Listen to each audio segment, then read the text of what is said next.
Bonjour à tous et bienvenue dans cette vidéo. Nous allons maintenant entamer le deuxième chapitre de notre cours qui porte sur la thermodynamique des solutions. Ce chapitre est essentiel car il nous permet de comprendre comment les différentes substances interréagissent lorsqu'ils sont mélangés, quelle que soit sous forme liquide ou gaz ou solide. À la fin de ce chapitre, l'apprenant sera capable de comprendre et définir les grandeurs molaires partielles, appliquer la relation du gypse-diam au système thermodynamique, différencier les grandeurs d'excès et de mélange, identifier et décrire les différents modèles de solutions et enfin distinguer entre les solutions régulières et les solutions athermiques. Dans ce chapitre, nous allons explorer plusieurs concepts essentiels pour comprendre la thermodynamique des solutions. Nous commençons par les grandeurs molaires partielles qui sont fondamentales pour décrire les propriétés de composants individuels dans un mélange. Ensuite, nous aborderons la relation de Gibbs-Duhem qui lie ces grandeurs molaires partielles et joue un rôle important dans l'analyse des systèmes en équilibre.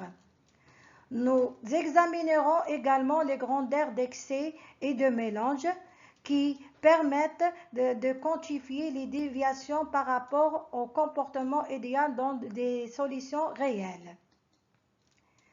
Nous étudierons ensuite les différents modèles de solutions. Cela inclut les solutions régulières et les solutions arithmétiques. Ces concepts vous fourniront une base solide pour comprendre et prédire les comportements des solides dans divers contextes thermodynamiques. Grandeur molaire. Pour une grandeur extensive Z, on peut lui associer une grandeur molaire intensive, Zm définie par cette relation. Zm égale Z sur N, où N représente le nombre de moles. À titre d'exemple, à T égale 298 K et P égale 1 bar, une mole de substance chimique pure occupe un volume caractéristique Vm, sachant que Vm représente le volume molaire de substance pure. Pour calculer le volume molaire d'un gaz parfait, en utilisant cette équation, d'où R représente le constant de gaz parfait, sa valeur est de 0,082 litres atmosphère par mol par degré K. On trouve une valeur de 24,4 litres par mol. Pour l'eau liquide, on peut le calculer par cette équation, d'où M représente la masse molaire du liquide et ρ représente la masse volumique. On trouve une valeur de 18 cm3 par mol. Pour le carbone graphite, on utilise la même équation. On trouve une valeur de 5,27 cm par mol. D'après tous ces calculs, on peut dire que chaque substance a sa volume molaire propre. Maintenant, on va voir les grandeurs molaires partielles. Pour une substance pure, on parle de grandeur molaire symbolisée par Zm étoile. Pour une substance dans un mélange, on parle des grandeurs molaires partielles symbolisées par Zi bar.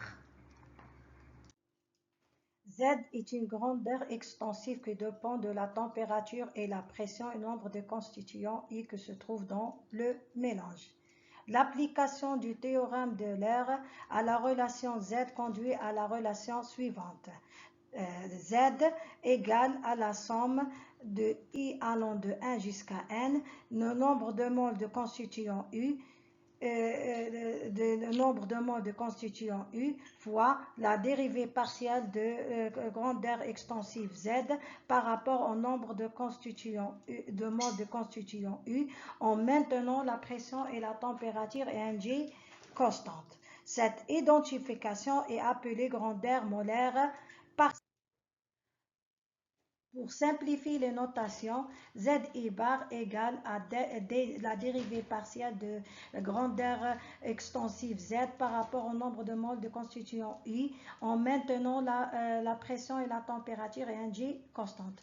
L'identité de l'air peut être écrite sous cette forme.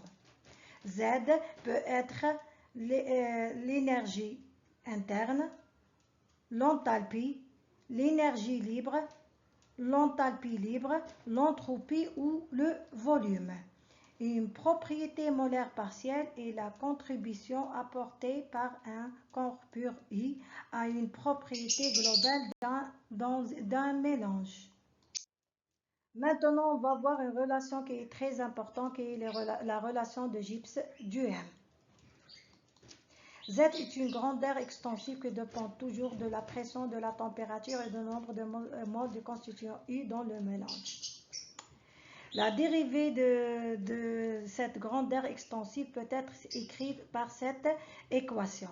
Pour simplifier l'écriture de cette équation, la dérivée partielle de ce grandeur extensive par rapport au nombre de moles peut être remplacée par le grandeur molaire partielle ZI bar. À température et pression constante, cette équation peut être simplifiée par cette relation qu'on va la nommer la relation 1. À partir de la relation de l'air, on peut tirer une deuxième relation en appliquant la différentielle. Cette relation contient deux termes. On va la nommer relation 2. On constate que la relation 1 et 2 sont égaux. Donc, on peut déduire simplement que ce terme est nul. Cette relation est appelée la relation de Gibbs du M. Elle est utile pour les mélanges binaires à pression et à température constante. Merci pour votre attention.